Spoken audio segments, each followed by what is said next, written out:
Good morning, everybody. How are you all doing? Good. Okay. So we are coming to the end of our symposium year.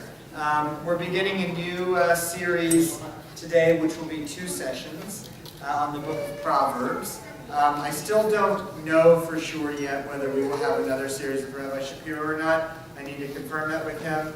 We'll get the information to you about that. But for the next 2 weeks, we're honored to have Rabbi Carmit Harari here teaching us. Rabbi Harari is recently moved to the Chicago area, although she grew up here in this area as well. And she's a rabbi of two congregations, one Reform and one Conservative, in the southern suburbs. So she carries a double load, and the congregations are, will you tell us the name? Sure. The Reform community is Yehudah Beth Shalom, otherwise known as BYES, and that's in Homewood. And the conservative community is called Congregation Echad. It's with an A, not an O, separate from the one in Lindenhurst, though I connected that in that my father served it a few years back. It used to be a Park Forest Congregation Echad, and recently sold its building, and we are now sharing sacred space. So 2 congregations with one rabbi, and she works really hard, but we're really excited that she made the time to come study with us. In addition to Rabbi Harari being a great teacher and a wonderful person to study with, she's also a very good friend of Karen's and mine. We're classmates from a rabbinic school and have been part of a little circle of friends now for a little more than 10 years or so. So I'm really personally excited to have Carmit here to teach us. So let's welcome Rabbi Carmit Harari. Was the Echad the one that was on 82nd and Meredith in Chicago? Don't think so. No. South side. It could be, I don't know, because there are about 4 or 5 different congregations that sort of were predecessors, and it was long before my time there. I will share with you very briefly. Can everybody hear me without the microphone? Okay. Let me know if you cannot. I tend to like to walk, so I'll be loud. One of my actually funnest elements of the relationship that Rabbi Stoller and I have is that he's actually one of the very first people that I met getting on the plane in England from our layover to Israel. Literally walking down the jetway is when we met on our way to our year in Israel. So we've been friends really for the last... about 12 years. Has it been that long already? Yeah. That's amazing. That's awesome. That's really awesome. So it's been a lot of fun.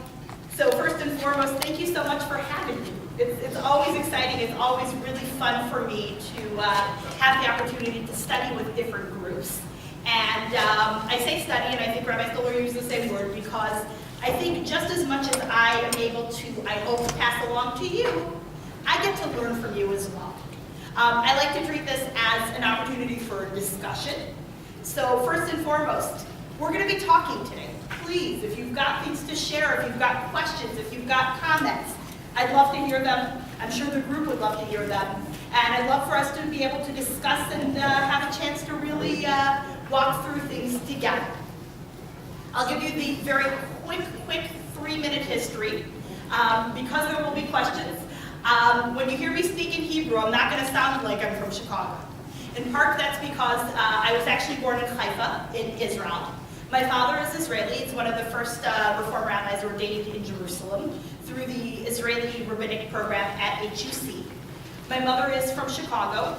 She grew up at initially B'nai Torah in Highland Park. My grandfather was the founding president there. Unfortunately, I've never set foot in B'nai Torah and apparently can no longer do so.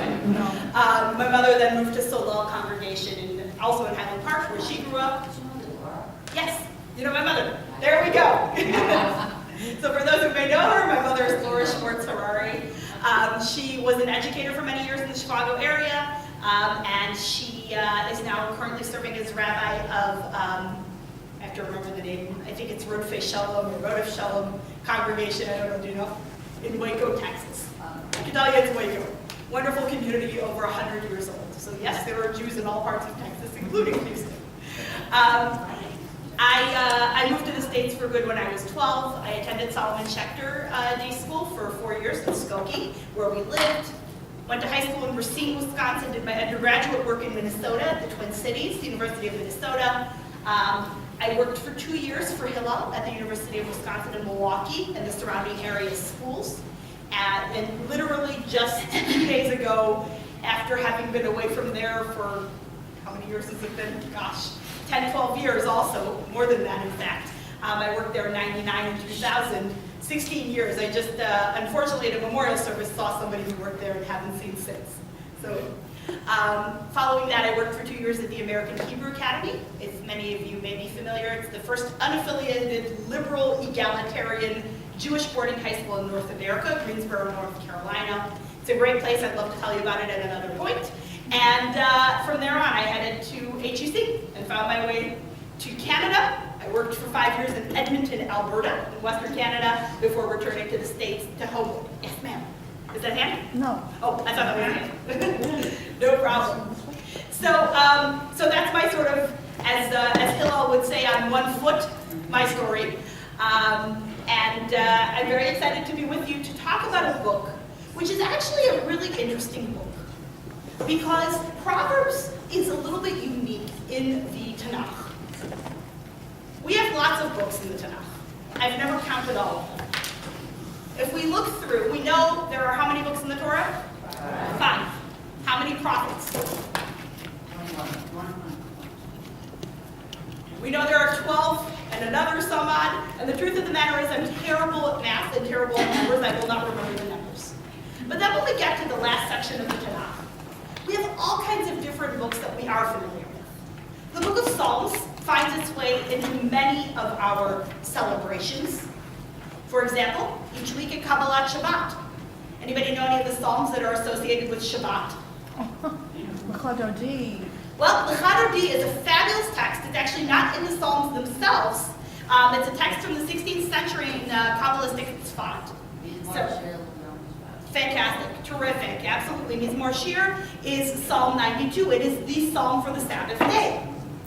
Psalm 93, which we don't often necessarily use in the Reform context as much as you might hear it in, say, the old German communities, because there were melodies for them. We have Psalms 95, 96, 97, 98, and 99, all of which build up the beginning of Kabbalat Shabbat, representing the 6 days of creation up to 92, which is the psalm for the Sabbath day. So the Psalms find their way into Shabbat. Psalm 150. Hallelujah, hallelujah, right? We're familiar with a lot of these psalms. We also unfortunately see them in difficult times, such as funerals. Psalm 23 is something that's become very universal. What about the book of Esther? It's associated with Purim. We know the story from Purim. What about the book of Ruth? Shavuot. How about, anybody know about Ecclesiastes and where it's associated with? Sukkot. Fantastic. We have lots and lots of liturgical associations with a lot of different books. But Proverbs finds its way into the Tanakh, into the canon. And yet, there isn't a set time for us to read the book of Proverbs. Mishlei in the Hebrew. It's something that I'm going to venture a guess. I don't want to assume by any means. Please tell me I'm wrong, and I hope I am. It's a book that I was not as familiar with prior to having the great opportunity to work with it in preparation for our course. Are people, did you spend much time, has anybody here spent much time with this book prior to this? One piece. Okay. That's one piece more than I had before I started. Many people, I would say, absolutely. Let's put it this way. If I were taking this as a course in rabbinical school, this would be an elective. It's not considered something that is so foundational, so important, right? My Bible courses did not cover Mishlei as a course. Why? We don't know for sure, because there are other things that are deemed more important. And yet I'm also going to say, ironically, because if we look at the book of Proverbs as compared to, say, Leviticus, we're reading Leviticus right now, Vayikra, everyday lives. Not so much. Mishlei, Proverbs gives us an amazing amount of really fantastic practical knowledge. What I wanted to do in thinking about this class is I discovered really in doing a little bit of research about this book that there is a tremendous amount of background and context that are going to become important for us in terms of when and how and the function and the style and everything else that relates to this book. So much so that we're going to spend today looking at that context. In 2 classes, we wouldn't have been able to get through the entire book of Proverbs, I promise you that. And so I'm calling this course really a taste of Proverbs. What I'm hoping I will do is set the stage for us today with you. And next week have a chance to really delve into the text a little bit and look at some highlights, which may include things like, was mentioned here, Echad, a woman of valor, which is a really interesting text that many of us may be familiar with. I recently read a beautiful translation of it, and it's the first time that I felt like it really connected on a modern level. This is one of many texts that are very familiar. So if that's okay for everybody, I hope. That's great. The first thing I'd like to do is I would like to hand out, I'm going to take one of these in the hopes that we have enough. I have no idea. I did not make my own copies, so hopefully if we need more, we can get more copies. And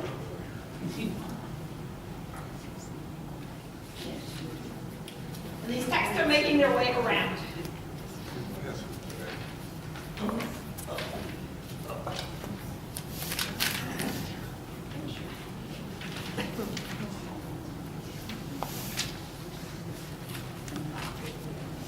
They'll come in 1 second. Okay, these texts, that text right there, if that can come forward. We got a few more up here. Perfect. Has everybody got one? Making it perfect.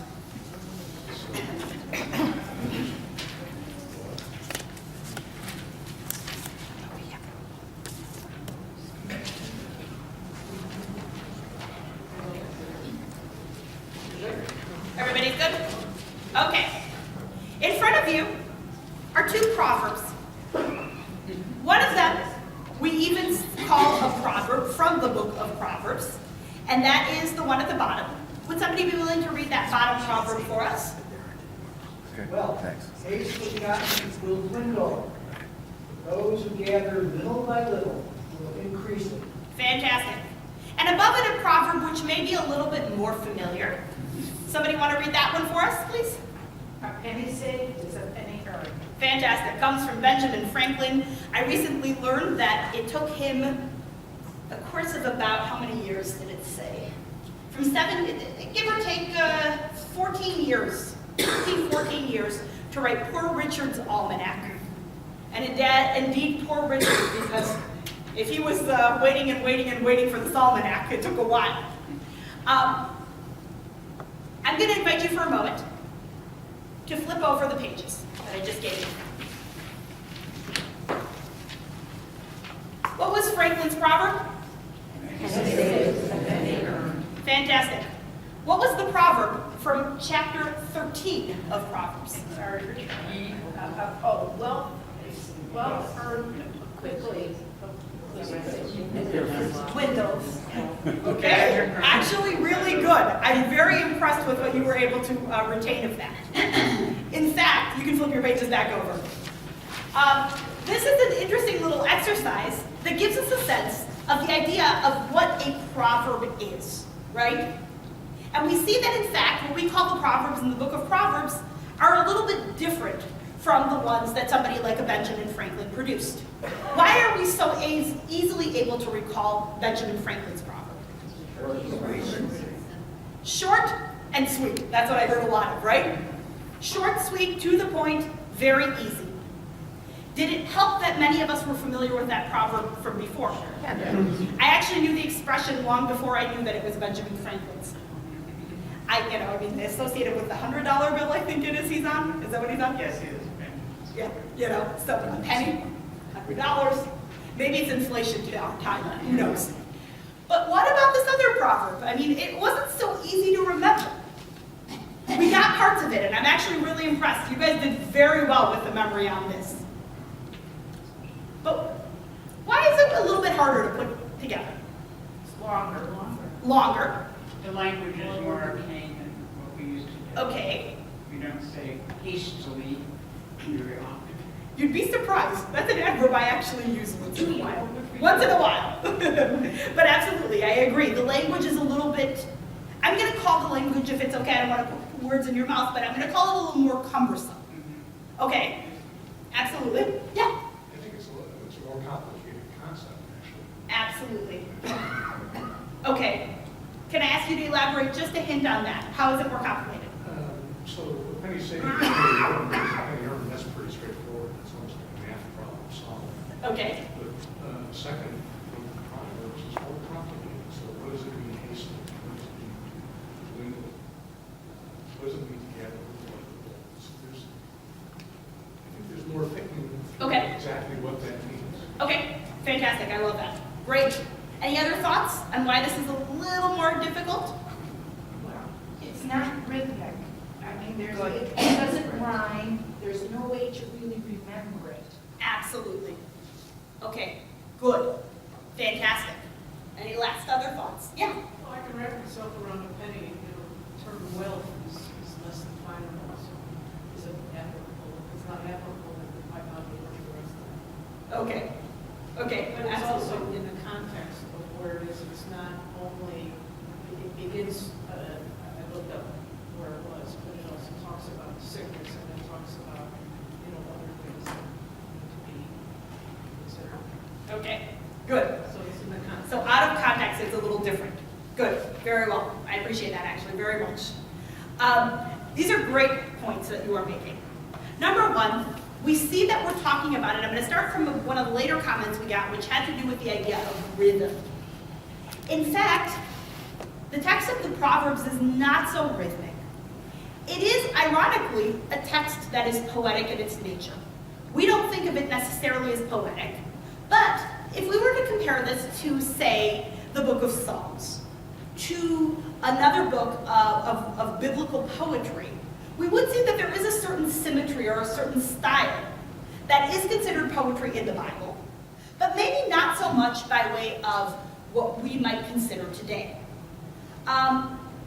What we do know, and what I think we all caught on to, is that the theme here is similar, but the style, the language, the rhythm, the cadence, everything about it, and then of course the sheer fact that it is much longer, and the fact that we don't know exactly what these terms mean, make it a little bit difficult, make it a little harder to remember.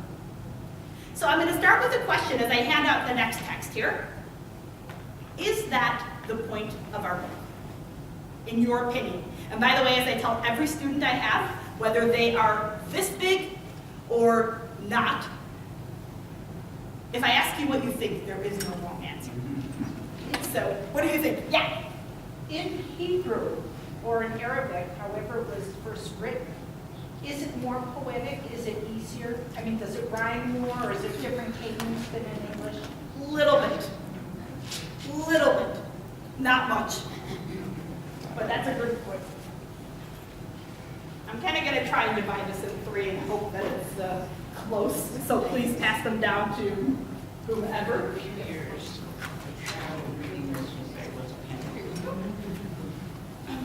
So what do you think? Is that the point of our book? Is memorization the point of our book? No. Okay. Interesting.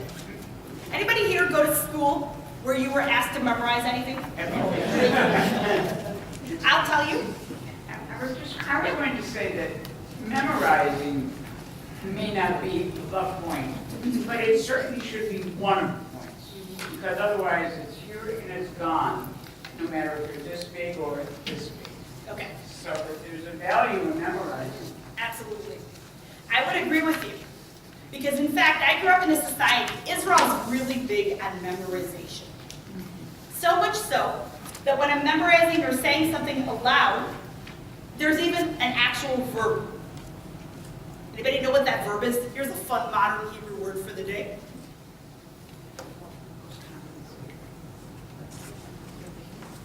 There is a Hebrew verb. Big question. Script or print? Script, okay? Yes. Oh, I love you people already. Vowels? No. I'll put vowels on. I will tell you with the caveat they may not be right because by second grade in Israel we don't use vowels. So here's the deal. There is a term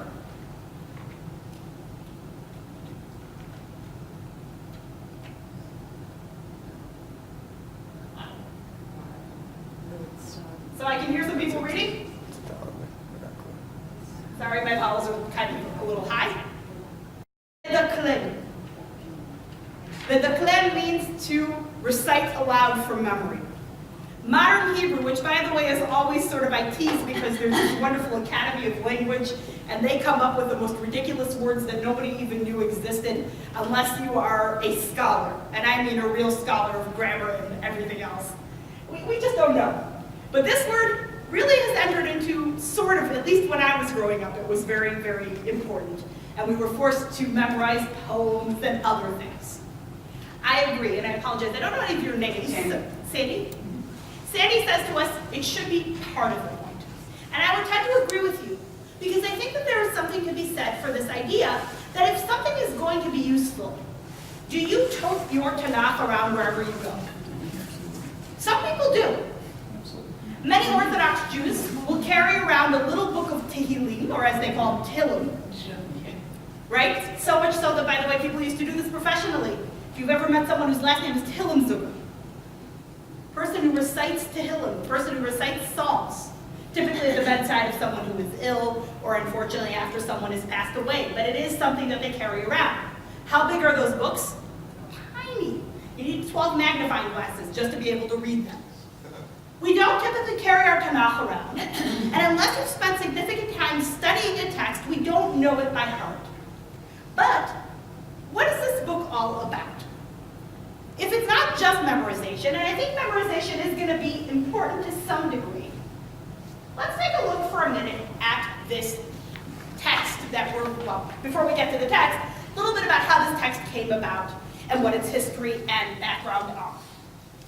I want to let you know that I am working primarily, you will see that there are 3 different footnotes that follow throughout. The first comes from Rabbi Gunther Plaut, of blessed memory, who is responsible for our movement's main Torah commentary. Rabbi Plaut, prior to writing that commentary, which was published initially in 1980 or 81, wrote a commentary to the book of Proverbs. It's a fantastic, fantastic commentary. His language, apropos language, I think I had more fun reading his commentary for the language than anything else. You'll see it in the quotes. There are some pieces here that are from Rabbi Leonard Kravitz and Rabbi Kerry Olitsky, whose names you may be familiar with, the latter probably a little more than the former. But they themselves also wrote a very nice commentary on Mishlei, which we will use some of next week. And then there are also pieces from Rabbi Rami Shapiro, whose name may or may not be familiar. Rabbi Shapiro often works with what I would call modern midrash. He's an excellent midrashist. He brings to the foreground much beautiful commentary, really beautiful spiritual connections. So we have 3 sort of decidedly different views that you will see. And I have used them in different categories to give us a sense of what it is that we're looking at. Yes, please. I don't know when these were written, but I'm guessing the literacy level wasn't very high, so memorization is probably Okay. more important so that people would know what these were. Okay, so you're talking about the actual Proverbs. Yes. So there is a section in here that will talk a little bit about dating and authorship. Most of what I read concludes that this book was actually written somewhere in the 7th century BCE. So if we are currently in the 21st century CE, and I'm terrible in math, that gives us 2,800 years ago, give or take. So quite some time ago. But you're not off. You're right, but there's a little bit of a caveat to that. So absolutely. And I'm sorry, what's your name? Steve. So Steve says to us, did everybody hear what Steve said? Okay, perfect. You got good hearing and good acoustics too. Terrific. We're going to that's okay with you, and work our way down. And first and foremost, talk a little bit about the literary genre that we are in. Because unlike the books of the Torah, let's say, and we know that, for example, Bereshit differs from Vayikra, which differs from Dvarim. They're all different in their style, but they're all Torah. To the prophets, to, say, even the book of Ruth, or Ecclesiastes, which is different from Proverbs. So if it's okay, what I'd like to do is I'd like to just invite people to read one section, one bullet point at a time. Some are a little longer, some are a little shorter, but we'll have a chance to kind of have a chance. So would someone be willing to read the first bullet point for us? Generally classified as wisdom literature, which means that together with the biblical books of Job and Ecclesiastes and the apocryphal books of Ben Sirach and the wisdom of Solomon, it shares a style and content different from that of the Torah, the prolific, historic, and prophetic, historic, and poetic portions of the Bible. Fantastic. Let's start with the question of apocryphal. Do we all know what that word means? Yes? Any questions? Okay, good. No, and please, What does it mean? yes, exactly. Tell me if you don't, because I want to make sure we're all on the same page. Apocryphal is a fabulous sounding word. It sounds kind of foreboding. But in fact, its meaning is books that are not included in the canon of the Tanakh. Our Hebrew Bible is called the Tanakh. It's got 3 sections: Torah, which is of course the Torah, Nevi'im, the prophets, and Ketuvim, which are either the writings or scriptures. They're often called in English as well.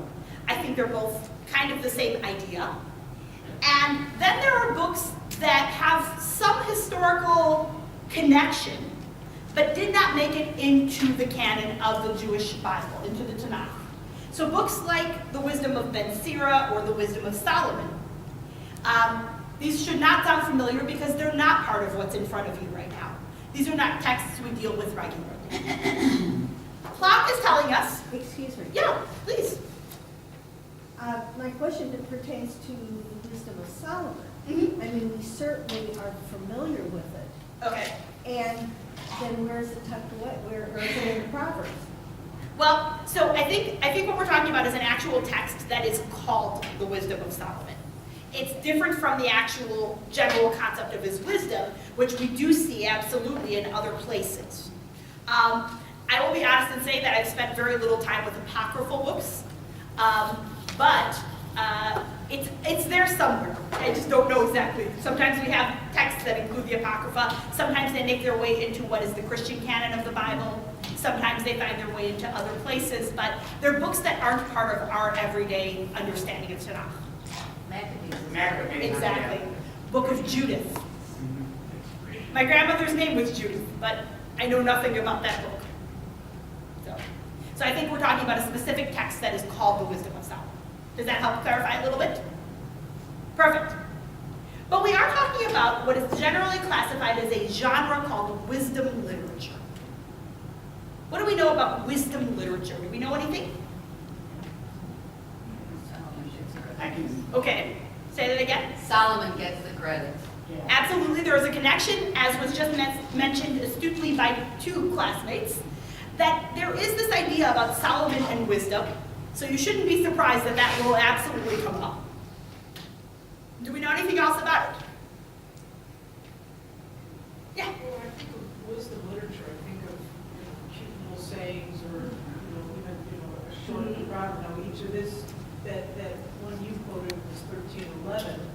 It was out of, maybe even just chapter 13 was out of 25. So you think of literature, I sat down with a good book where there's something that is a non-fiction or textual in nature, but wisdom literature is short.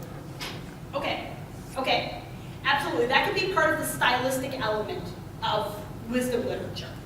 What I think is key with wisdom literature is that its point or its message is very much this idea of acquiring wisdom in some way or another.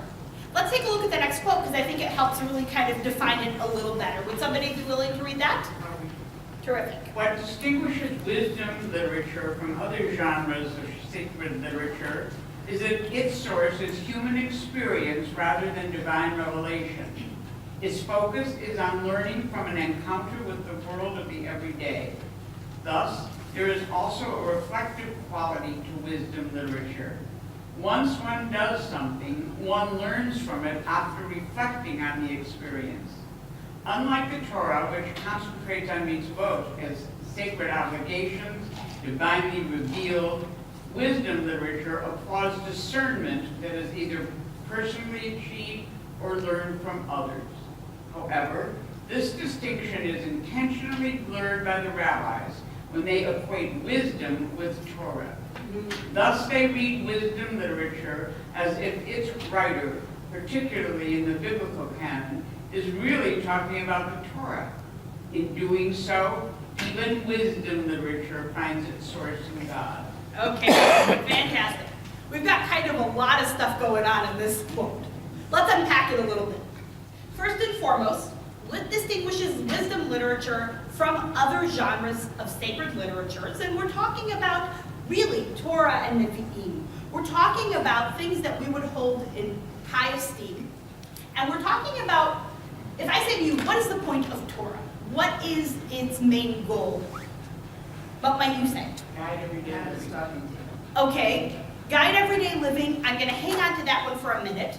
It's God's words. Okay, traditionally, absolutely, we understand that the traditional notion is that Moses met God face to face, right? And he's the only one who's lived who's seen part of God, right?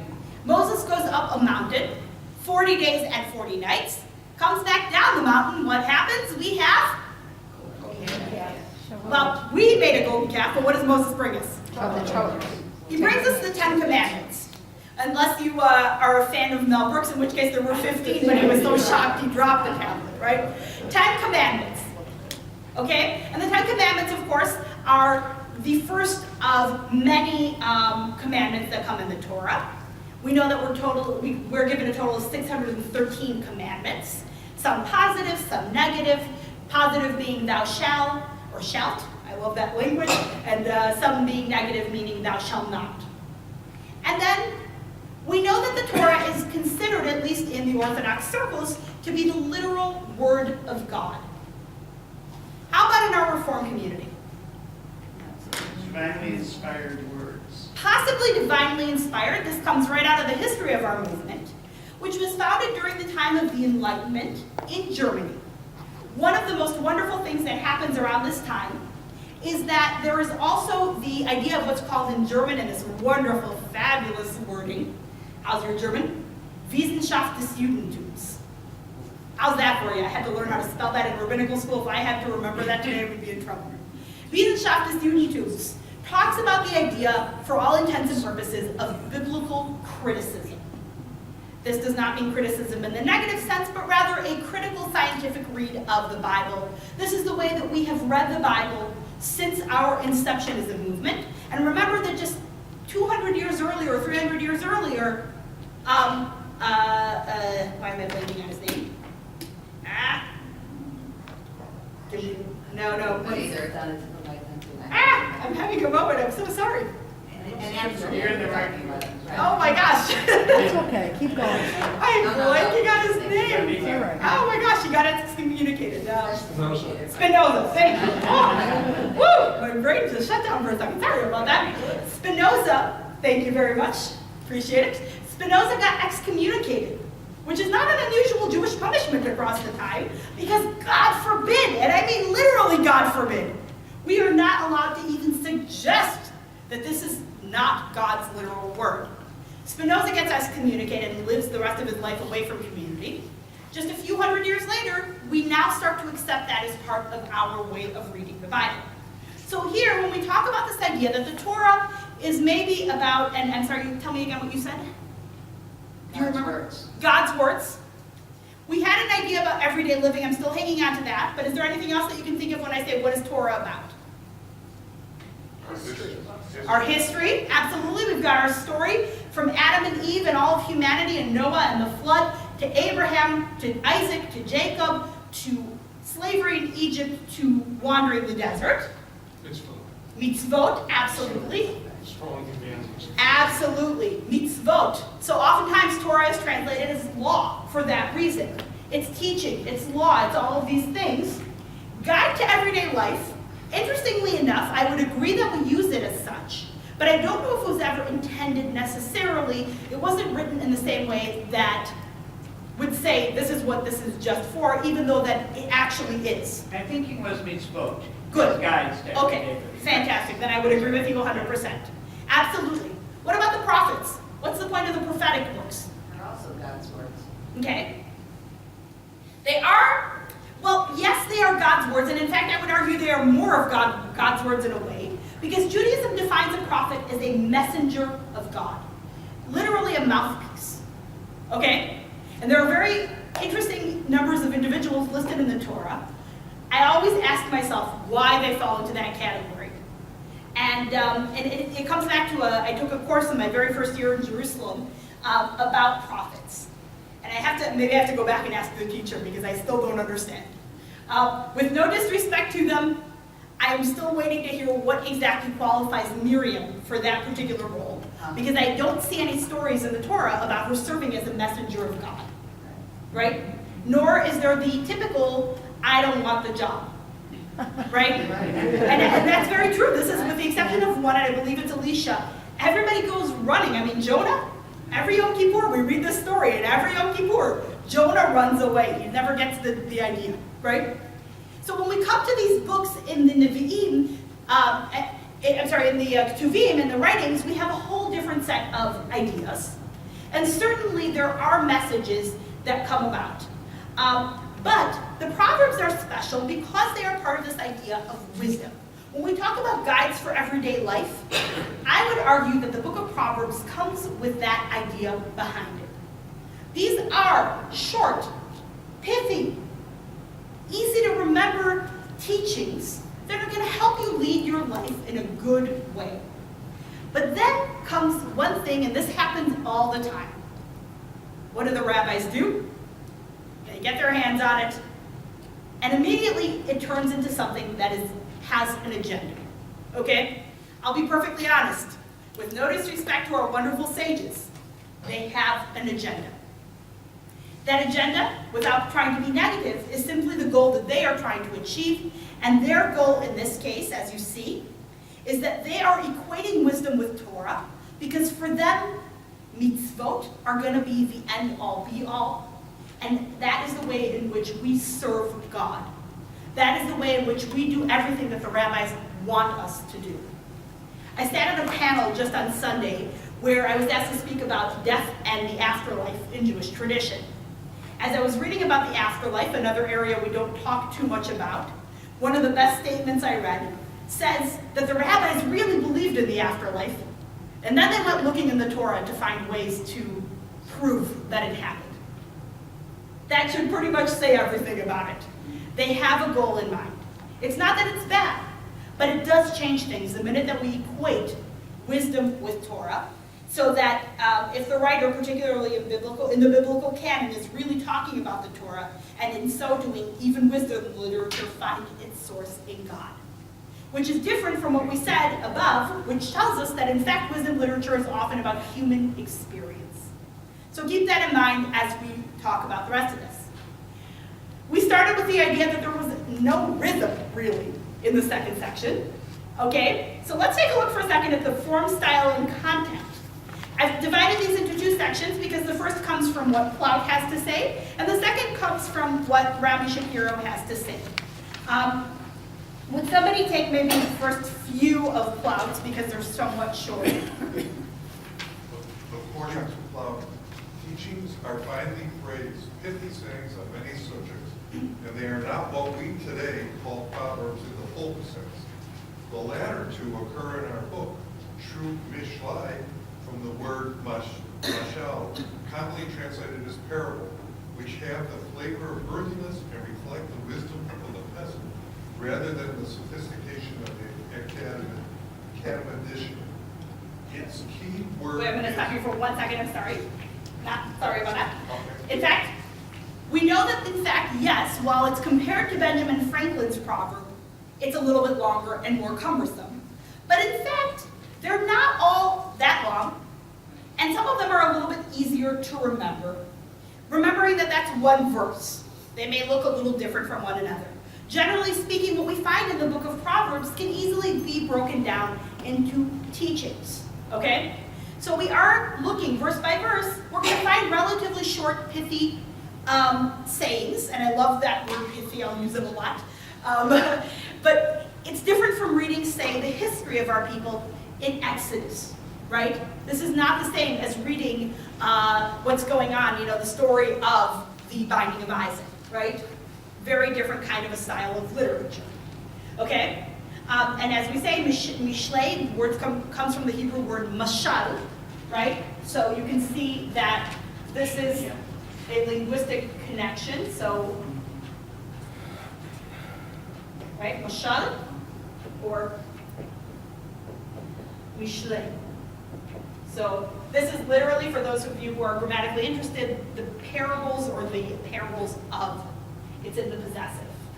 So, Carmit, mashal in modern Hebrew means example, right? It means example, or it could mean like a lesson. So, for example, if I'm learning, like if I were to be reading like Aesop's fables, the end of the what do you call it in English at the end of the fable? The moral. The moral. That's also one of the things. It has multiple meanings, as any good Hebrew word. Any connection to shlichim, mishmach? No, that would have a root of shin lamed chet Okay. at the end. Nope. This is the root. The root is mashal. When you hear the word parable, you think of Christian. Well, and I wonder if that's because of simply the fact that that's how it's been used in English. We often use the Hebrew. I don't think there's much to be said beyond that, truth be told. I don't think, we may think of it because, at least in my experience, many Christian churches will often use this language. But this word, and I take it back, actually can also mean the fable itself. Like if I got a book of fables in Hebrew as a kid, it would say mishalei, whatever it is. So, take it or leave it, it's stories, it's all kinds of things. Yeah? Where is mashallah my notes? Also from that Hebrew root, so the root that you're both talking about is the root of shalach. Oh, so it's not. Right. It's not. Mishloach means to send. And so that's what that root is, and that's exactly what, it's the same root actually. Yeah. Good. So, okay, so fantastic. So we've got this idea. And again, notice what it says at the bottom here. They have the flavor of earthiness, which I love that language, and reflect the wisdom of the peasant rather than the sophistication of the academic. I can't even pronounce it. The person from the academy. That's how I'm going to find that. Right? This is something that really, I think, is really key here. This isn't a book that's written for the elite up there. This isn't something that is a handbook for if you have money and if you have stature in the community. This is meant for every person. It's written in such a way that it's supposed to be accessible to every person, and it's helpful to guide our lives, all of us. Let's continue on. Its key word is chokmah, and its key objective is to convey practical messages. There's that word, practical. One must not look for consistency in the philosophy of our book. It contains varying points of view and occasional outright contradictions. Aha! Do we know from contradictions in our tradition? This is usually the genre of midrash that comes and helps with contradictions. Midrash is literally an attempt by the rabbis over different centuries to look at contradictions, to look at things that are unexplained in the text, and to ask the question, what are these things? How do we explain them? Remembering, of course, that the rabbis have an agenda. They have an ultimate goal that they need to reach, and everything needs to be reconciled. I'm not so sure that's true for the book of Proverbs per se. And I personally have no issue with contradictions because I don't read this text literally. I think it's a wonderful thing to have them in a way because it speaks volumes to the historical context in which they were written, and we will come to authorship and dating in just a moment. But it gives us a little bit of a sense of the fact that this is not such this represents a lot more than just one clear, indoctrinated sort of way of thinking, but we have different people have sort of given different things to this text. And whether it was a scribal error, they simply forgot to get rid of one or the other, or whether they represent different points of view. Makes it more interesting. It's a layered text. Let's go ahead and continue on. No subject. Oh, thank you. No subject is covered systematically, either in content or arrangement. What is true for the whole collection applies, of course, to the individual flower. To make their point, they often exaggerate and overstate. The good is very good. Very good. Thank you. I love that. I love the reading style. There's little middle ground. Things are morally black and white. The language of the book is Hebrew. There are only a few Aramaic words in the latter chapter. I'm going to pause you for 1 second. Okay. The last piece is fairly self-explanatory. The language the book is written in is 99.9% Hebrew, a little bit of Aramaic. Aramaic is a language that would have been the lingua franca circa the destruction of the Second Temple in the 1st century, 2nd century CE. It is a language that we know is also the lingua franca a little later in Babylonia, because when we talk about the Talmud, we're talking about the Babylonian Talmud, and its major language outside of the language of the Mishnah. The Mishnah is written and sealed about 200 CE, so approximately 130 years after the destruction of the Second Temple. And the Mishnah is written primarily in Rabbinic Hebrew. It's a later Hebrew. It's a much more modern sounding Hebrew than what we get in the Torah, or in the Nevi'im, or in the Ketuvim. And then comes the Babylonian Talmud, and that is actually split up into 2 sections. And I suspect Rabbi Stoller has taught you some Mishnah and Talmud. So you all know a little bit about the idea that what we call Talmud is a combination of Mishnah and then what's called Gemara. And the Gemara is written in Aramaic. So that's something that we see here. The text is mostly in Hebrew. And then certainly you can see that what's interesting about this is that this is almost written in a way like, I feel like there's a quality that's almost written for a child, not in a negative sense. Think about the stories that you maybe told your kids when they were growing up. Fairy tales or, right? And they have moral lessons. Things are pretty black and white when you're trying to teach a child a lesson, right? There isn't much middle ground in what we teach them. And, in fact, there's this idea of very good and very bad. It's something that is very clear in that sense. And I really love that because, in a way, it gives us a little bit of that educational quality, but still remains, in a sense, a poetic text. And you'll see in just a moment about the poetry piece. Okay? No comments? We'll come back. Okay. The text has been carefully preserved by Jewish tradition, which in the course of time resulted in the so-called Masoretic or official text from Masorah. Masorah is the Hebrew word. Okay, tradition. Some errors in transmission were inevitable, and this sometimes resulted in difficult or untranslatable words or phrases in omissions or corruptions. And we've never seen that before. Good, same as the rest.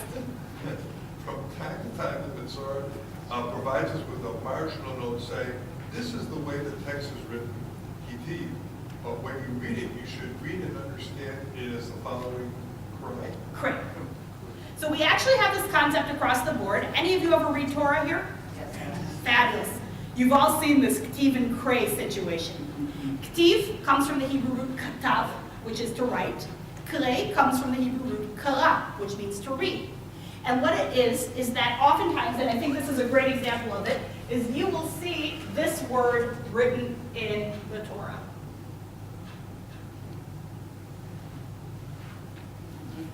It doesn't have vowels. When you're looking at it in the book, it looks like this. But when you're looking at it in the Torah, it looks like this.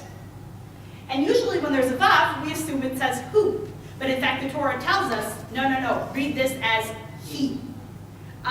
There are lots more complex examples. So what is true of the Torah, what is true across the board in the Tanakh, continues to be true here, is what Cloud is telling us. Proverbs appears throughout in verse 4. Its poetry, like all ancient Hebrew poetry, is characterized by rhythm and meter, not by rhyme. Martin Buber believes that originally many proverbs were spoken in dialogue or antiphonal form. So antiphonal being that almost call and response kind of an idea. So if we have, let's go ahead and read the next section. You'll see this. I'm going to write this up on the board. Go ahead and read. Usually there are two halves of each poetic line, A and B, and the relationship of A to B within one verse is most frequently one of parallels. This means that A and B relate to each other in one of three ways: the synonymous, the antithetic, or the synthetic. Fantastic. So the synonymous, I think, is fairly clear. The idea being that whatever is said in A is restated in B. The house was tall. Its roof reached through the treetops. They're synonymous, in a sense. I mean, that's terrible poetry, but you get the idea. Antithetic would suggest that part A and B are the antithesis of one another. They are contrasting. Part A, a house was very tall, but its steps were low to the ground. Again, contrasting. And then there is this idea of something that is synthetic, where part A, part A is actually explained further by part B. And I don't have a great example of that, but you have the idea. Fantastic. Oh, thank you. Wonderful. That's a great example. Excuse me. Yeah. Could you repeat it? I didn't. Sure. Which part? What Phyllis said. Phyllis used the example, thank you, now you know your name is Phyllis. Phyllis said, she used the verse, Ki mitzion tetzeh Torah, udvar Adonai miYerushalayim. So, Ki mitzion tetzeh Torah, for the Torah will come forth from Zion. And then, part B goes on to further explain, udvar Adonai miYerushalayim. And the word of God from Jerusalem. Zion and Jerusalem are synonyms, they're the same thing, they're both Jerusalem. And how fabulous, because part B explains further part A. So perfect, that's a great example. Thank you very much. And then, of course, last but not least, Cloud says, Torah in this context can mean law or entirety of Jewish tradition. fantastic. So that's, according to Plout, a little bit about the setup and the form, the style, and the content of Proverbs. Shapiro is writing, let me tell you, about, 50 years later than Plout. Plout's book is published in 1961, as you may note in the footnote, and part of that explains this interesting, lovely, earthy language as he uses. Shapiro comes up with, I think, a slightly more accessible read in English. Would somebody else be willing to read to us from Shapiro's words? Somebody had a hand up back there? That ancient Hebrew was We'll come back to it. borrowed from and adapted far more ancient forms of expression should not be surprising. But Egypt is not the only influence on Hebrew wisdom literature. Let me stop you for 1 second. So now we get an inkling that, in fact, we say wisdom literature. This is not a unique genre just to Israel, just to the Jews. We borrowed. We see this all the time. This is not unique. And I'm hoping that doesn't come as a surprise. Go ahead and continue. Sumerian, Babylonian, and Assyrian wisdom also seems to have provided the Hebrew sages with both models and content. The similarity between wisdom literatures suggests that the sages of different cultures shared insights with one another, often providing their colleagues with prompts for their own writings. Yet this doesn't mean that Hebrew wisdom literature merely mirrors that of the surrounding cultures of Egypt and Mesopotamia. On the contrary, there are some features unique to the book of Proverbs.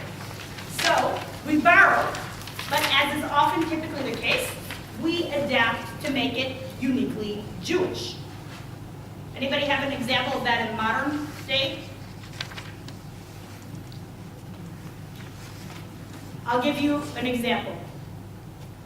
Havana shira, shir hallelujah. We know the song? Anybody know where the melody comes from? Possibly from Germany. I don't know the country of origin, but I do believe that this is in fact actually a church song, a church melody that was used potentially, now I'm terrible with dates, I want to say it was something Latin or something, I'm sorry? Is it Korean chant? Could be, it's got something to do. I know enough to tell you that it comes from the church. Well, Hatikva comes from something not Jewish. Lots and lots of things that we take today do that, but we put a uniquely Jewish spin on it. So what makes the book of Proverbs unique amongst wisdom literature of this area at that time? There are two differences, and if you can go ahead on the next page. First, sages of Israel spoke to a broader audience than the scholars of Egypt, suggesting that literacy among the Hebrews of the 7th century BCE was more widespread than it was in neighboring Egypt. Aha! So somebody over here, and I apologize, I don't know names, mentioned, sir in the green shirt. I'm sorry, what's your name? Steve, thank you. You told me that earlier, I apologize. Steve told us earlier, well, maybe they didn't, right when we talked about learning things aloud, maybe the literacy wasn't quite so good. Interestingly enough, Shapiro tells us that literacy in our area, and I don't know, did we get to that part yet? I may have just skipped ahead, okay. Literacy amongst Hebrews of the 7th century BCE was more widespread than in neighboring Egypt. Isn't that interesting? Very interesting. Where they Very interesting. It suggests that we have been literate as a people for many, many centuries. And this is something that I guess was important enough that, yes, memorization, you're right. I mean, if we go back, for example, to the yeshiva world, memorization is the way that we start to teach everything, right? Kids who come to the yeshiva at age 4 or 5 or 6, they start by memorizing from the Torah because that's before they know how to read, right? But in fact, who knows? And I don't say it to necessarily contrast what you said, but just an interesting little note. Who knew?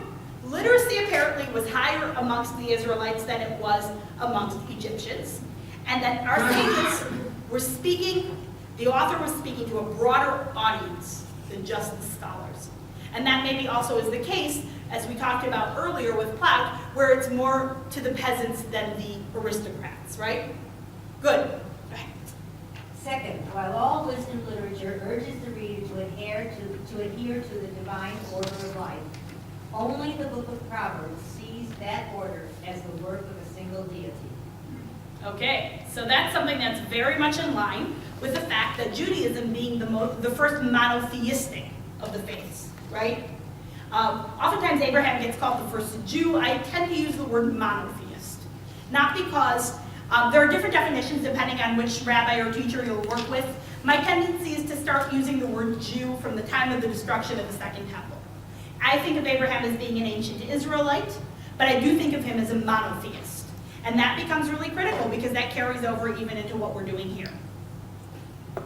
In the book of Proverbs, unlike non-Jewish sources of wisdom literature, the source of wisdom is God, and adhering to the way of the wisdom brings you under the protection of God. As we shall see, the wisdom is God's daughter, the first of God's creations, whereas in other cultures, wisdom is independent from gods and goddesses. So very interesting. If we talk about something that talks about human experience, we talk about learning from everything that we have, sure enough, the quality that is most important in this book, chokhmah, or wisdom, comes from God. And that's an interesting link that maybe tells me the rabbis didn't have to stretch quite so far in calling wisdom Torah. It's something to consider. Next, we've got, would somebody else like to read a little bit? Sure, please. Linking wisdom with God did raise some eyebrows in ancient Israel. These books were not written in isolation. Along with the wisdom of the sages was the wisdom of the prophets, and their literatures often clashed. The focus of the wisdom of the sages was on universal human concerns rather than particular Jewish ones. Although it is clearly a Jewish book, Proverbs appears completely uninterested in Jewish history or destiny. Although God is still the master of the universe, Proverbs offers no hint that God has a special relationship with the Jewish people or their promised land. Very loaded statement, huh? What do we make of that? Anybody want to offer a little bit more on that? It's very modern. Okay. I would argue that it actually fits beautifully in line with the thinking of the early reformers during the classical era. We know a little bit about the classical era of Reform Judaism, right? The classical era of Reform Judaism, which I would put, give or take, between about 1890 and 1940 in this country, is the Sinai Temple era, wherein this was exactly where they were going. It's all about the universal rather than the particular. We're trying to fit in. We're trying to be much like our Protestant neighbors, and that is the movement upon which Reform Judaism is based. So I'm told now, unfortunately, I don't know, fortunately, unfortunately, but I was not quite born yet, so I did not make it into a synagogue in the 1930s. But lots of, you did? Okay. Wouldn't have ever guessed. This is for me. That's all I could say. This is for me.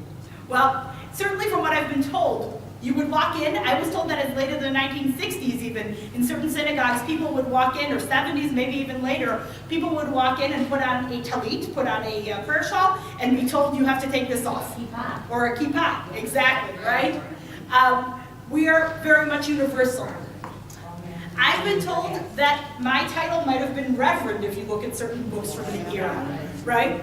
There was always a concern for the universal rather than the particular, and certainly the idea that while it is clearly a Jewish book, and I would argue that our classical ancestors absolutely understood themselves as Jews. There's no question about that. But the way in which it was expressed was absolutely more universal in its concern and universal in its expression. So something that I think the book of Proverbs is very interesting, I agree with you in that respect, making it very different from the classical rabbinic read. Let me just remind us again, why did I make the distinction I made about Abraham? Because in fact, when we talk about Jewish, that's a rabbinic understanding. Everything that we do today, when we say I'm Jewish, is rabbinic. We do not live as did people who were calling themselves the Karaites, or my favorite people, the Samaritans, who to this day and age, literally, if you go to Passover in Israel, spend Passover in Israel, you can go and watch them slaughter the Paschal lamb. We don't do that anymore. The temple was destroyed, and we entered into the rabbinic era wherein the Sanhedrin, the Sanhedrin, which is the group of 70 rabbis in Yavne, just outside of Jerusalem, was established, and we follow rabbinic rule. Let me take a moment and just ask you a quick question. Where in the Torah does it say that Shavuot celebrates the giving of the Torah? Whoa, cannot pull the wool over your eyes. Good. A lot of times people have to pause and think about that. It's true. It's not in the Torah. This is a rabbinic reform. It's the first reform with a small r, not a big R, that happens. It's the first change that happens because Shavuot had no homebound component. By the time that the temple is destroyed, we've already started to adopt rituals for Passover, like eating matzah. The Seder comes a little later, but this is something that we have Sukkot, a home ritual. It's the only one of Shalosh Regalim, of the 3 pilgrimage festivals, that doesn't have a component outside of the temple. If we have no temple, how are we going to celebrate Shavuot? It would have been off the calendar completely had they not made that change. So, the Judaism that we have is completely and entirely rabbinic, which just means, give me 1 second, I'll come right to you. It means that, in fact, everything we've read in terms of the Torah already comes with that sort of rabbinic eye to it. It comes with a little bit of an agenda. There are morals and stories or lessons in the stories that we read that are already told to us in a way.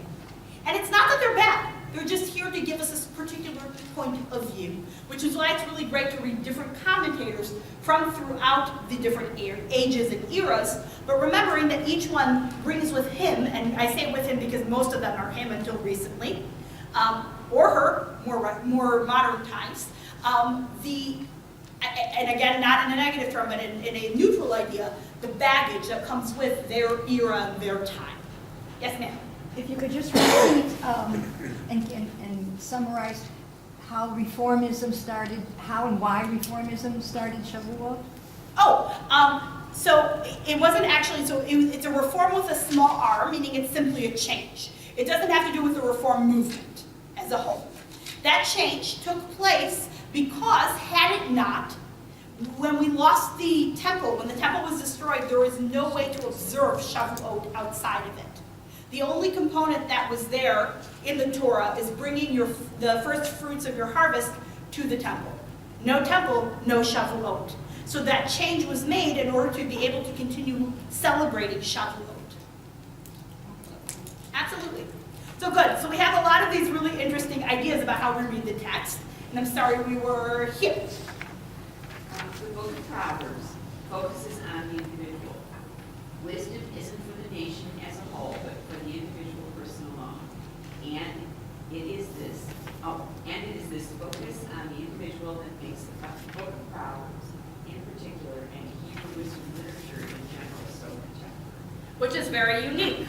We know that we became a nation, we became a people at Sinai at the giving of the Torah, but most of these books are written to us as a people. Certainly in the way that the rabbis and the sages interpret them over the years. This is the first time in a while that we're seeing you as in singular. And that's very significant because as you can see here, I like that they say it makes it contemporary because in a sense, it's different from having somebody talk to the entire people of Israel at the foot of Sinai. And yes, we were all standing at Sinai, but I wasn't there literally.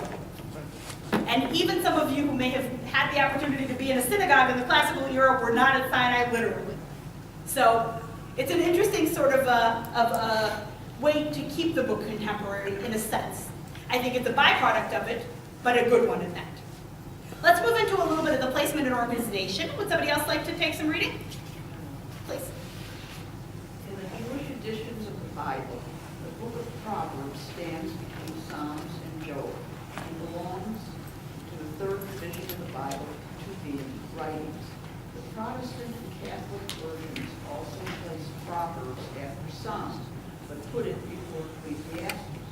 In these non-Jewish editions, Proverbs is found in the center of the Bible and the prophetic books at its end. The Christian arrangement is based on the Greek translation of the Bible, the Septuagint, while the Jewish order of the books follows the Talmudic tradition. The book is commonly divided into 31 chapters. The 31 chapters have 915 verses. 915 verses. That's a pretty good chunk of change. Think about that for a second, and the significance of how much text there is devoted to this genre, to this particular book. And I do think it's interesting because we'll read in just a moment a comment from Plout, which talks about the arrival of this book as part of the canon, and the fact that it wasn't such an inevitability initially. And I think that it speaks volumes that not only did the book make it in, but 915 verses. To put it in perspective, the book of Genesis has close to 50 chapters. And it's one of the longer books in the Torah. We're talking about 31 here. This may actually be longer than some of the books like Leviticus. So, or Jonah, 4 chapters, or Esther, 10 chapters. So it's a very interesting thing. Sorry about the extra bullet point. I forgot to get rid of it apparently. We have 2 different organizations that are on the next page here. The first is a topical organization that Plout gives us, and the second comes from Shapiro, who gives us a little bit of a different understanding. So what's actually in this text? So Plout says the following. What does he tell us? The book is organized.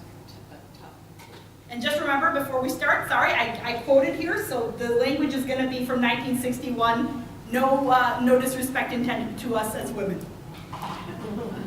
God and his world, on God and man, wisdom, good and evil. 2, man and his world, between man and man, the family and its realm, human affairs, daily life. 3, man and himself, the spirit of man, character traits.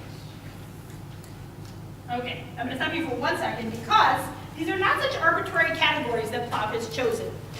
Anybody familiar with this idea of God in his world, man in his world, and man in himself? It sounds like a Heschel title, not quite. I'm sorry. Nope. That's I am earlier. That's I am now. Totally different. You're in a different direction from where I'm headed, but excellent suggestions, actually. Makes a lot of sense.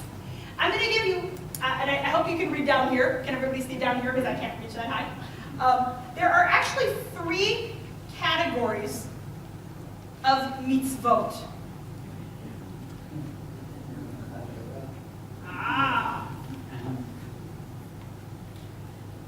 I don't actually know the titles. I apologize. Okay, so one of those is Ben Adam Lamakom, between a human being and God. Then we have Ben Adam Lachavero, which is between a person and his fellow or her fellow human being. And then we have Ben Adam Le'atzmo. So between a person and him or herself. Very similar categories to what Plaut has given us. And in a sense, this is kind of a nice trope, if you will, and I'm hoping that you've heard that word before. In fact, I know you have, because I know Rabbi told me. It's a trope. It's kind of an overarching category as a way to help us understand the ways in which we interact with the world. And it's kind of a nice, really nice way to talk about it, because these are the categories of mitzvot that we have, and if mitzvot are part of the things that guide our lives, right? These are the ways in which we function in the world, then it makes sense that the pithy wisdom that we're about to receive about how we lead our lives also, and how we acquire wisdom, also would fit into those categories. These are the overarching categories of our lives. Let's contrast this with what Rabbi Shapiro says. We can actually discern 7 different collections of sayings that were blended into a single book. Book 1, the 9 foundational teaching proverbs. Book 2, the first collection of shorter sayings. Book 3, the thrifty precepts of wisdom. 4, sayings of Solomon's contemporaries. Book 5, the second collection of shorter sayings. Book 6, warnings and numerical proverbs. Book 7, a mother's advice. Okay, interesting, right? So here, his categories are a little less exciting or a little less categorical per se, but there are 2 things that I think are worth noting. First and foremost, you'll see that we talk about shorter sayings. So he groups together in his divisions all the really short sayings, and he keeps things a little bit different in terms of the rest of the text. Then there's the idea, certainly, that there are foundational teachings. And I don't know for sure that he means this, but I would read the word foundational as these are the basis. This is how we build our base from the ground up. We need a strong foundation, and we have to know a little bit about where these come from and what the intention is. And I think that this is very true, because I think it's true of all of the books that start, in fact, Psalms does this a lot, where if you read what's the first line of a lot of the Psalms, does anybody know? Shalom. Almost. Something like What? that. The first line of many of the Psalms Hallelujah. starts with Mizmor le-David, a psalm of David, right? We tell authorship. This is not unusual. You've probably, how many of you actually, when you get a book that is more of an academic type of book, or more of a, let's say a nonfiction book, for lack of, I want to make it a little broader, how many of you read introductions? That's good. Oh, that's fantastic. Any of you know, by the way, that, for example, Mishkan Tefillah, our prayer book, has an introduction? How many have read it? I think I did. That's fantastic. I'll tell you that I actually wrote my thesis in 2007 when that prayer book was being produced. And it was the first time in my life that I actually encountered an introduction in a prayer book. Because, in great part, if you think about an Orthodox prayer book, it doesn't really need introduction, at least not in the Orthodox context. This is what's been handed down. And I'm going to say from Sinai in a way, I don't mean it literally, although remembering that there are 2 types of Torahs, right? Torah shebichtav, which is the written Torah, and that would be what we have in the Tanakh in front of us. and Torah Sheba'al Peh, the oral Torah, which consists typically of Mishnah and Talmud in the Rabbi, are all considered to have been given at Sinai, even though we know historically they were written later. And then, when we come to something like a prayer book, it becomes sort of an extension of that rabbinic understanding. Prayer replaces sacrifice, so clearly it just builds out of there. And if you're a good Orthodox Jew and you go to you go to your synagogue 3 times a day to pray, what do you need an introduction for, right? This is straightforward. Siddur comes from seder, which means order. That's it. You do what it says in the order that it appears. It's very clear. It's very set up and rigid. Mishkan Tefillah is unique even amongst Reform prayer books. Mishkan Tefillah came about, it was the first time since 1975 that we published a prayer book. And Gates of Prayer, I don't know how many of you are aware, was actually published in a little bit of a response to a prayer book that was being published in England at the time. There was a little bit of concern, actually. It had been sometime, I believe the most recent edition of the Union Prayer Book that had been published was in the 1940s. 47? Okay, that's helpful. That's good. I didn't know it was quite that late. That's good. That's closer to it. But from 1947 until 1975, we did not have another prayer book. And things were absolutely changing. There were, generations of people who had been in the States now for 1 and 2 and 3 generations, and they were now feeling really comfortable in their skin. We were now really American. And when you're feeling American and you're part of the inside and you're not feeling like an immigrant or an outsider, it's now safe to start exploring that Jewish side. And all of those things that we talked about by way of the classical movement, where it was about universalism, the pendulum shifts back, and now we're much more focused inside. We're much more particular in what we want. And in order to avoid people going overseas for prayer books, and I mean that quite literally, the CCAR was very concerned about making sure that in addition to providing so many wonderful things, it needed to make money as well. And so Gates of Prayer was put together in 1975, and I will totally admit, maybe some of you got it, I did not. For many years, I didn't realize that the prayer book was organized. Service 1 had one theme, Service 2 had another. I somehow totally missed it. I never once used the Alvin Reines service, which was somewhere around Service 8 or 10. Reines having been a philosopher who was a little bit cutting edge, I think, for his time.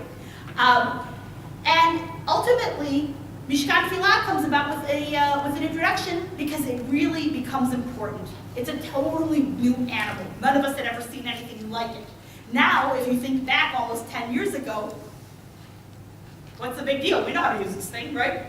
But back then, it was a totally new thing. Proverbs represents a different kind of literature. It needs introduction. And that's something that happens in the beginning. Yeah. I was just thinking, Gates of Prayer was a transition, and I think it was written together as a transition. That's why there were so many different services. There were so many, we weren't as cohesive a movement at the time it was published. Absolutely. It was part of it. Absolutely, and I think it was not meant to be a stopgap for quite as long as it was. Yeah. 2 questions. What did you say the introduction to the Proverbs is? And secondly, the number 7 again hits me right here. Okay. The significance again of number 7. We didn't actually talk about the actual content of the introduction, but it starts off, if we looked at what it says, the 9 foundational teachings, I use that as an example of what kind of introduces the text. We will look in just a moment at the very, very beginning. If you even open up your Tanakh, you can real quickly look at the very first verses of Mishlei, which talk about it, tells us where it comes from, who's the author, and sort of gives a sense of the purpose of what the book means to say. The number 7, yes, number 7 shows up a lot. 7 is a number of wholeness and completeness in the Jewish tradition, and we continue to see it even here. So absolutely, it's a trope that comes up. Yeah. Thank you. Coming from the classic Reformed tradition, you said that study of Proverbs was extra when you were going to Virginia. Do you think it was part of? That's a great question, and I don't know. I'd have to ask someone who is more familiar with it. I know a lot about it, but I don't know exactly what was done. My grandmother just passed away, and my great aunt, both of whom were raised in that tradition, I would have been able to ask them. It's a great question that I would probably pose to, I don't know who's still around from that era. Does Rabbi Shapiro, maybe Rabbi Shapiro knows. That might be a great question to ask him. I'll see if I can find out a little bit more. I'll do a little research, hopefully for next week I'll be able to answer that.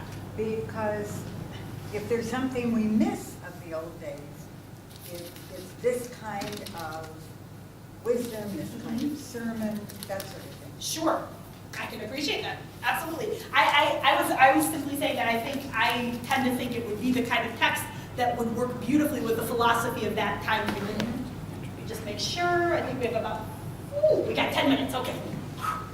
Want to make sure I'm on time for you. So we've got really a sense of the idea that all of these things happen, and we've got different categories depending on who is looking from the outside in.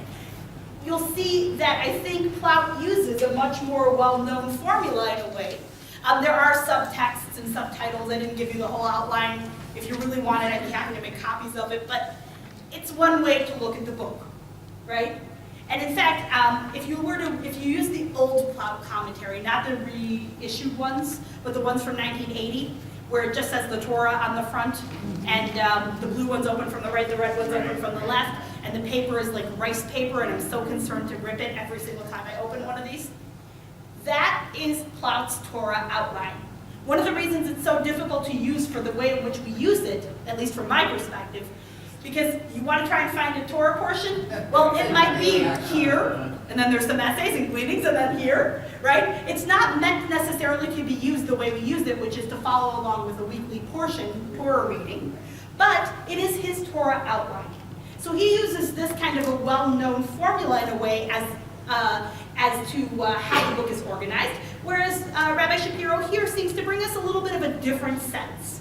But what you will see, and is listed, I definitely know, it's not here on this paper, but Plout does in fact absolutely mention the idea of the mother and her wisdom or advice. And that's something we will touch upon next week as well, because I do think that women, it's very interesting to see the role that women play in the book of Proverbs. Let's go ahead and just skip down to the last bits here, which give us a sense. And as you can see, there's a lot going on in this book. Let's go ahead and continue on. Would somebody like to read where it says authorship and dating, if you haven't yet? Sure, please. The first verse of the book of Proverbs opens with a statement of authorship, described by King Solomon. Okay, if you've got a book open, somebody want to read for us real quickly? What does it say? The Proverbs of Solomon, son of David, king of Israel. Fantastic. Any questions as to who wrote this book? In fact, there should be, right? Because we know that just like every other text that is in this book bound as the Tanakh, we have different editors, we have different people from different times. It's not a clear-cut, straightforward text. Go ahead. King Solomon is listed alone as responsible for chapters 1 through 24. And this, by the way, comes from Plout. The men of Hezekiah are said to have edited another collection of Solomon's Proverbs, which is books 25 to 29. And I would say that these are chapters as opposed to books. Agur Ben Yakin is credited with chapter 30, and King Lemuel graces the title line of the last chapter. Disturbingly, there is no King Lemuel in Jewish history, but this is no different from Kohelet, king of Jerusalem, who also is not known to Jewish history. Our forefathers were less interested in the personality of a writer than in his work. And if, after some time, his book received added stature by identifying the author with an ancient bubble-up figure like Solomon or Isaiah, then the older name might supersede that of the real author. On the other hand, if wisdom was to be ascribed to any man in Jewish history, popular agreement would indeed choose King Solomon. Okay, so I have to give Plout a lot of credit because I think I agree with him 100%. I once sat in a panel where we were asked to watch a video which suggests that, bless you, that all of the plagues of Egypt can be explained, bless you, can be explained scientifically. And I think that they were expecting us to sit up and shout and say, oh, this is terrible, or oh, this is wonderful. And unfortunately, they got a panel of 3 people saying, yeah, so. And the answer is because. Why do we all say this? Because it's not really important whether this actually happened, so much as the fact that this is a part of our history, right? The Exodus is our story, plain and simple. Whether or not it actually took place is a different story, and I don't really care. Bravo. And I would agree with Claude, who says, look, at the end of the day, does it really matter who wrote this? It does from the perspective of the fact that, yes, King Solomon is considered to have been the wisest, right? We all know the story about the baby. It's one of my favorite stories of all time. I just got to tell it to a group of teenagers. I'm a little scared that they've never heard it before. It's a fabulous story because it really speaks. It's a wonderful sort of a paradigm for his wisdom. But it doesn't really matter at the end of the day unless you really want to know the historical background of it. Ultimately, what's important for us is that this text obviously equates its most important element with wisdom. And if we talk about wisdom in the Jewish tradition, it's Solomon, plain and simple. That's what we've got. Let's go ahead and continue on. You were reading, I'm sorry, Phyllis was reading. What we know about King Solomon was surely exaggerated.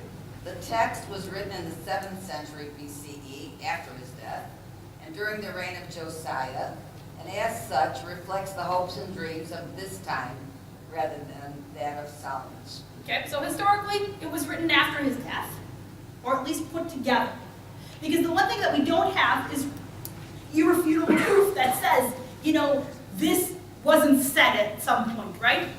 Look, even when we talk about Rashi, when we talk about Talmud and we read the Talmud and we read Rashi, it's not necessarily Rashi himself we're reading. This was put together after his death as well. But at the end of the day, we're talking about his students. Okay? Good. Written in the 7th century BCE, hundreds of years after the death of Solomon, the legends of this all-wise king took on the patina of history. Love that word as well. Biblical authors, writing during the height of the kingdom of Judah's power, when Jerusalem was indeed a great urban center, and the temple was a center point of worship, imagined an even greater time in the not-so-distant past, when the Davidic kingdom was unified. Other authors are mentioned in the text itself, Agur and Lemuel, though these names came to be considered nicknames for Solomon. Now, we have the first contradiction amongst our scholars. That's great. 2 different theories about these kings who are mentioned as kings, as authors, if you will, of some of the chapters of the Proverbs. But Claude says to us, well, they didn't really exist. It's like Kohelet. Or he used in his, in more of the entirety of that introduction, he uses the example of Isaiah, where we know that historically it couldn't have all been written by one Isaiah. There's a theory of a Deutero-Isaiah, right? But here, interestingly enough, and I don't know where Shapiro gets this idea from, but I thought I'd put it in anyway, even though it contradicts, because it's an interesting theory. He says this becomes a nickname for Solomon. Well, it gives the stature, it gives the piece, whatever you're Yes, getting. absolutely. It gives it stature. So Absolutely. that people will respect it. Absolutely. And I would agree with you and say, as we talked about the idea of the rabbis establishing their authority, one of the ways they did that is by claiming, again, oral Torah, Mishnah and Talmud, which we know historically came later and were written by human beings, were given at Sinai. This gives authority. Absolutely.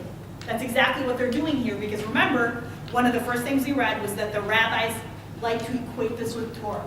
This gives authority. Solomon is the figure to be revered. Absolutely. Let's finish up real quickly here. Most likely, the book of Proverbs was written some 200 years after the death of Solomon by a variety of authors seeking to impose unity and gravitas on their Great words. words. They chose Solomon as their pseudonym. So again, authority and unity. I'm going to skip ahead to the very last quote, which I think is just so fabulous, and I think it sums up so nicely. It starts at the very bottom of this page. The first part of the miscellaneous just gives a couple of famous commentaries. The second part is just a nice little thing that says that the very first letter of the word mishle in many editions is a large mem. Mem in Gematria has the equivalent of 40. They say, according to the Midrash, that just as Moses fasted 40 days and nights before he went up and he was up on Mount Sinai, Solomon too fasted for 40 days and nights to obtain wisdom. It's just a nice little teaching. Can I have one last person who'd be willing to read our last, please? Go ahead. And it starts with "for a brief moment" at the very bottom of the page. This comes from Clout, and I think it just will sum up everything really nicely. For a brief moment, the inclusion of Proverbs in the biblical canon seemed in doubt.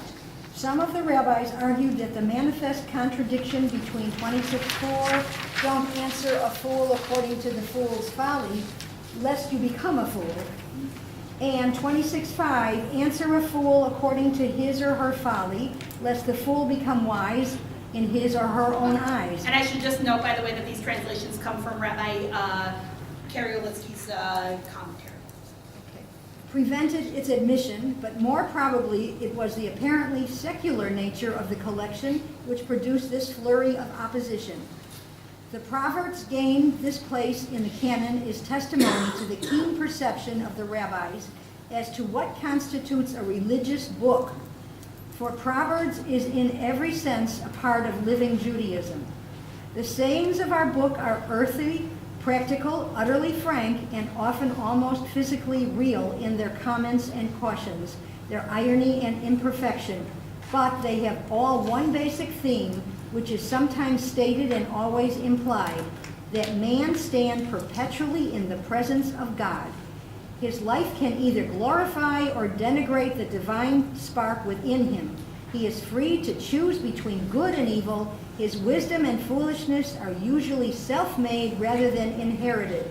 And in the end, God will compensate each man in accordance with his just deserts. Now this is wait, I just want to point out, very interestingly, the book says deserts. And I was wondering whether it's a typo in the actual book, and I decided to keep, the missing N in "and" is mine, but this one I kept as is. I questioned it as well. It should be with two S's, I thought, but... No, we find it, it's all right too. So there you go.